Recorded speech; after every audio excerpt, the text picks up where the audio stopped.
जय हिंद दोस्तों, कैसे हैं आप सभी प्यारे भक्तों को जय श्री जगन्नाथ। दोस्तों, इस टाइम मैं आया हूं जगत के पालनहार प्रभु श्री जगन्नाथ जी के दर्शन करने। आज के इस खास और इन्फॉर्मेटिव वीडियो में मैं आपको श्री जगन्नाथ जी में दर्शन और यात्रा की संपूर्ण जानकारी देने वाला हूं। तो अगर आप भी जगन्नाथ जी में दर्शन करने की प्लानिंग बना रहे हैं तो ये वीडियो आपकी बहुत हेल्प करेगा। इस वीडियो में बात करेंगे आप यहाँ तक कैसे पहुँचेंगे, होटल और धर्मशाला आपको कहाँ पर लेना चाहिए, दर्शन करने का सही तरीका क्या है, यहाँ पर दर्शन और घूमने के प्रमुख स्थान कौन से हैं, यहाँ पर खाने पीने की फैसिलिटीज़ कैसी हैं और वीडियो के लास्ट में बात करेंगे संपूर्ण बजट की।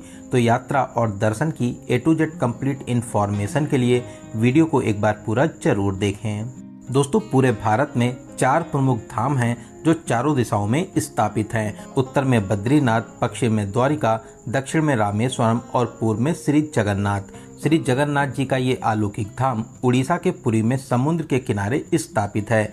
इस शहर को जगन्नाथपुरी के नाम से भी जानते हैं। ये दिव्य और अलौकिक मंदिर भगवान श्री कृष्ण को समर्पित है। पूरे साल ही करोड़ों भक्त यहाँ पर दर्शन करने के लिए आते हैं। तो फिर चलिए एकदम शुरू से शुरू करते हैं और जानते हैं कि आप यहाँ तक कैसे पहुँचेंगे। दोस्तों, पुरी में ही वेल कनेक्टेड रेलवे स्टेशन बना हुआ है। हर प्रमुख स्टेशन से यहाँ तक आपको डायरेक्ट ट्रेन मिल जाएंगी। पुरी रेलवे स्टेशन से मंदिर की दूरी मात्र 2.5 किलोमीटर रह जाती है। रेलवे स्टेशन के बाहर ही आपको ऑटो और ई रिक्शा मिल जाते हैं। शेयरिंग में 30 रुपये और रिजर्व में 100 से 120 रुपये देकर आप मंदिर के पास तक आ जाएंगे।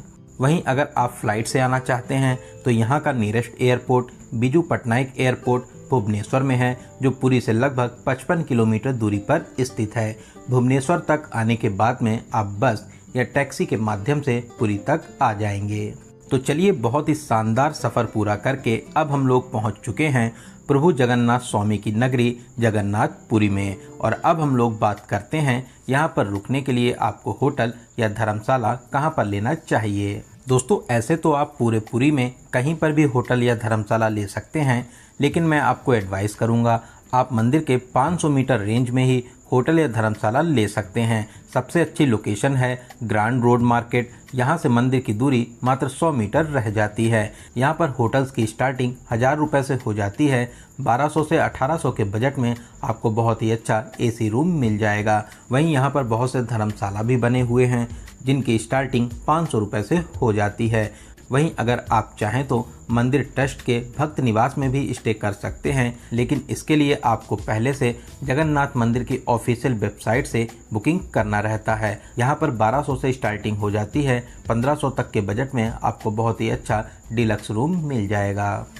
तो चलिए, एक अच्छा सा रूम लेने के बाद में कुछ देर आराम करेंगे और अब हम लोग जानते हैं यहाँ पर दर्शन करने का सही तरीका क्या है। दोस्तों, ये विश्व प्रसिद्ध मंदिर बहुत ही विशाल बना हुआ है। यहाँ पर प्रवेश करने के लिए चारों दिशाओं में 4 प्रमुख द्वार हैं। मंदिर के अंदर बैग, मोबाइल, जूता चप्पल और इलेक्ट्रॉनिक सामान ले जाना मना है। प्रवेश द्वार के पास में ही आपको लॉकर फैसिलिटीज़ मिल जाती है, जहाँ पर आप फ्री में अपना सारा सामान जमा कर सकते हैं। तो चलिए, फूल माला लेकर लाइन में लगकर मंदिर में प्रवेश करेंगे। फिर मुख्य मंदिर में प्रवेश करने के बाद में महाप्रभु श्री जगन्नाथ, बहन सुभद्रा और भाई बलभद्र के अलौकिक दर्शन करके अपने जीवन को सफल बनाएंगे। आप बहुत ही किस्मत वाले हैं जो इस अलौकिक दरबार में दर्शन करने आए हैं। दोस्तों, मंदिर प्रांगण में और भी बहुत से देवी देवताओं के अलौकिक मंदिर स्थापित हैं। आप यहाँ पर सभी के दर्शन कर आशीर्वाद प्राप्त कर सकते हैं।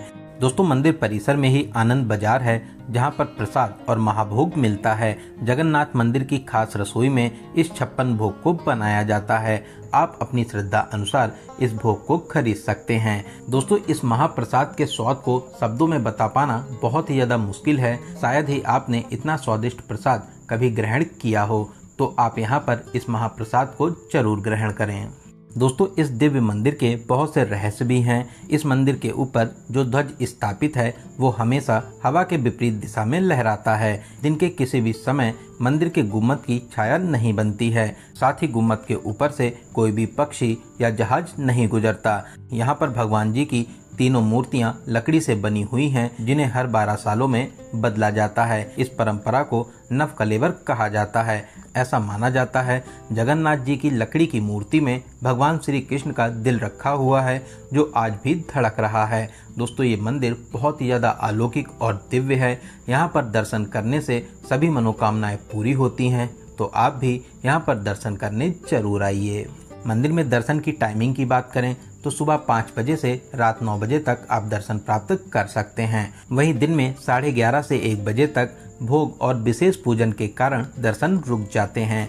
दर्शन करने में 1 से 2 घंटे लग जाते हैं, लेकिन बहुत ज़्यादा भीड़ भाड़ होने पर दर्शन करने में 3 से 4 घंटे का समय भी लग जाता है। दोस्तों जून जुलाई के महीने में यहाँ पर विश्वविख्यात रथ यात्रा का आयोजन होता है। उस समय यहाँ पर करोड़ों भक्त रथ यात्रा में शामिल होने के लिए आते हैं। रथ यात्रा से 15 दिन पहले मंदिर में दर्शन बंद हो जाते हैं, फिर रथ यात्रा के बाद ही मंदिर में दर्शन प्राप्त होते हैं। तो चलिए दर्शन करने के बाद में अब हम लोग बात करते हैं यहाँ पर आप और कहाँ दर्शन और घूमने जा सकते हैं। दोस्तों शाम को 3 से 4 बजे के साइड में हम लोग चलेंगे गोल्डन बीच, जो मंदिर से लगभग 1.5 किलोमीटर दूरी पर स्थित है। दोस्तों मैक्सिमम लोग शाम को ही यहाँ पर एंजॉय करने आते हैं। यहाँ पर आप समुद्र की लहरों में बहुत ही अच्छे तरीके से मस्ती कर सकते हैं। साथ ही साथ हॉर्स राइडिंग और कैमल राइडिंग का भी मजा आप यहाँ पर ले सकते हैं। दोस्तों बहुत ही प्यारा बीच है। यहाँ पर आपको खाने पीने और शॉपिंग के बहुत से ऑप्शंस मिल जाएंगे। तो यहाँ पे 1 से 2 घंटा एंजॉय करने के बाद में शाम को हम लोग फिर से मंदिर के पास में आ जाएंगे। दोस्तों हाल में ही यहाँ पर मंदिर के चारों ओर कॉरिडोर बनाया गया है, जिसे परिक्रमा मार्ग भी कहते हैं। इस कॉरिडोर को बहुत ही शानदार और प्यारे तरीके से बनाया गया है। शाम को लाइट में इसकी खूबसूरती में 4 चांद लग जाते हैं। इस परिक्रमा मार्ग पर बहुत से मंदिर भी बने हुए हैं। स्टार्टिंग में आप भगवान श्री कृष्ण जी के मंदिर में बहुत ही प्यारे रूप के दर्शन प्राप्त कर सकते हैं। फिर आप हनुमान जी के दर्शन कर सकते हैं और लास्ट में श्री स्वामी नारायण मंदिर में आप दर्शन प्राप्त कर सकते हैं। ये प्यारा सा मंदिर बहुत ही अलौकिक शैली में बना हुआ है।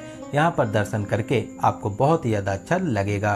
तो इन सभी मंदिरों में दर्शन करने के बाद में शाम को हम लोग अपने होटल में आराम करेंगे और अगली सुबह हम लोग चलेंगे उन स्थानों पर जो पुरी से लगभग 50 से 60 किलोमीटर दूरी पर स्थापित हैं। दोस्तों अगर आप सस्ते में 5 से 6 प्लेसेस को कवर करना चाहते हैं तो आप बस से चले जाइए।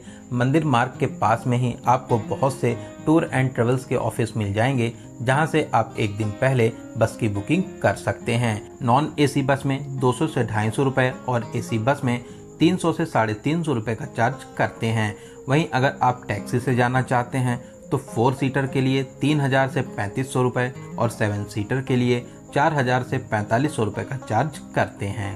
आप जितना जल्दी पुरी से निकलेंगे उतने ही अच्छे तरीके से घूम पाएंगे और साथ ही साथ शाम को 7 से 8 बजे तक वापसी भी कर सकते हैं।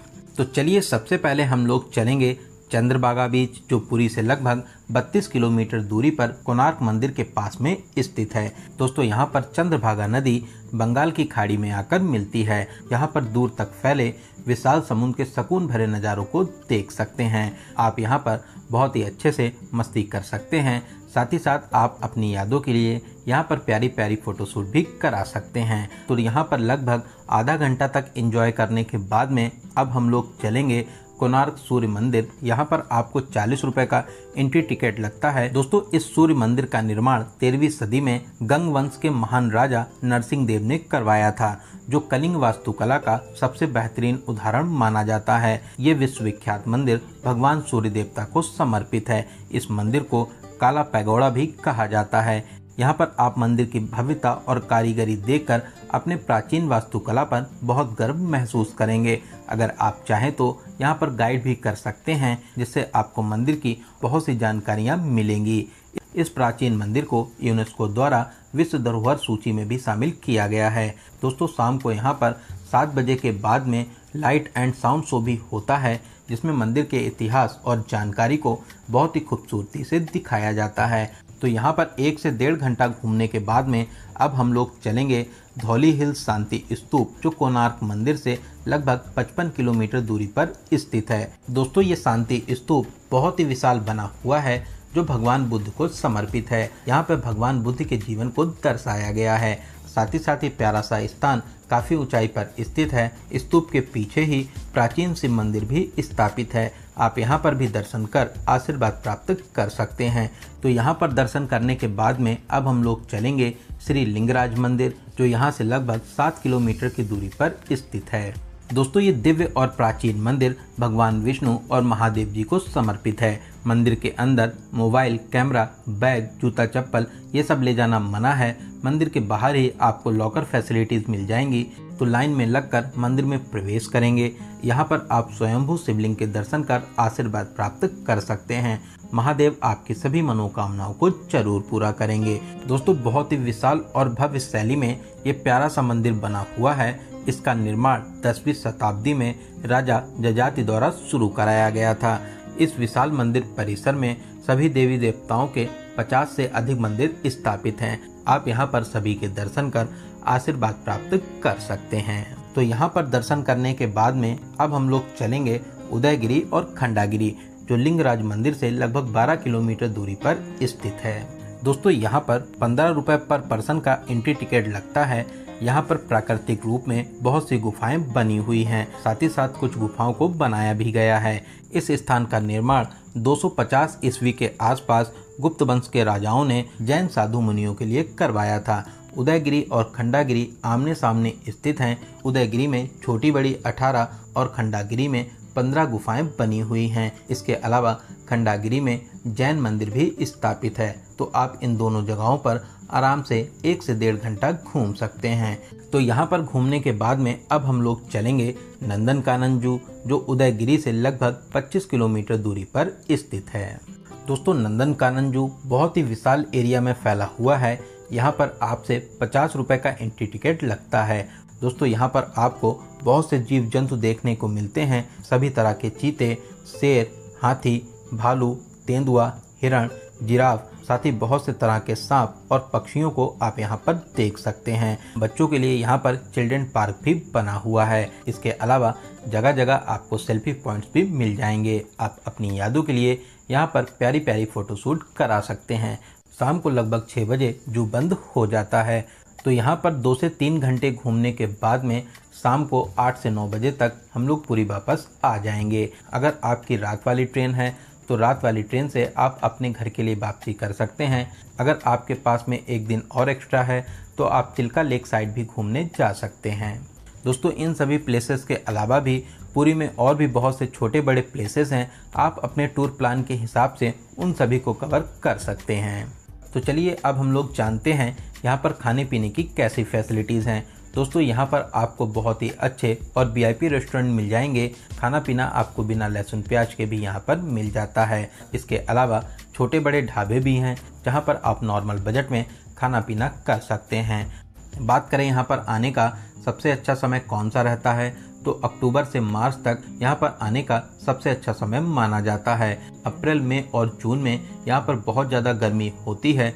जुलाई, अगस्त और सितंबर में यहाँ पर बहुत ज़्यादा बारिश होती है। तो आप चाहें तो इस टाइम को अवॉइड भी कर सकते हैं। बात करें आपको यहाँ पर कितने दिनों का टूर प्लान बनाना चाहिए, तो 3 डेज और 2 नाइट का प्लान इनफ रहता है। अगर आप पुरी को और भी अच्छे तरीके से घूमना चाहते हैं तो फिर आप 4 डेज और 3 नाइट का प्लान भी बना सकते हैं। तो चलिए अब हम लोग बात करते हैं सबसे ज़रूरी क्वेश्चन बजट की। कितने बजट में आप इस पावन यात्रा को पूरा कर लेंगे। दोस्तों अगर आप 3 डेज और 2 नाइट का प्लान बनाते हैं और आप 2 से 3 लोग हैं तो फिर आप मान के चलिए कि 10,000 से 12,000 प्लस ट्रेन टिकट, इतने बजट में इस पावन यात्रा को बहुत ही अच्छे तरीके से कवर कर लेंगे। तो दोस्तों यहाँ पर मैंने आपको जगन्नाथ जी में दर्शन और यात्रा की हर एक छोटी बड़ी जानकारी को बहुत ही अच्छे और सही तरीके से देने की पूरी कोशिश की है। अगर फिर भी आपके क्वेश्चन रह जाते हैं तो आप हमें कमेंट के माध्यम से पूछ सकते हैं। दोस्तों आप इस वीडियो को कहाँ से देख रहे हैं और आपको ये वीडियो कैसा लगा कमेंट बॉक्स में ज़रूर बताइएगा। अगर आपको वीडियो की जानकारी अच्छी लगी हो तो अपने एक लाइक से हमें मोटिवेट ज़रूर करें। साथ ही साथ आप अपने सभी फ्रेंड्स और रिलेटिव में ज़रूर से ज़रूर शेयर करें। अगर अभी तक आप हमारी फैमिली यात्रा मित्र से नहीं जुड़े हैं तो प्लीज़ चैनल को सब्सक्राइब करके हमसे जुड़ जाइए।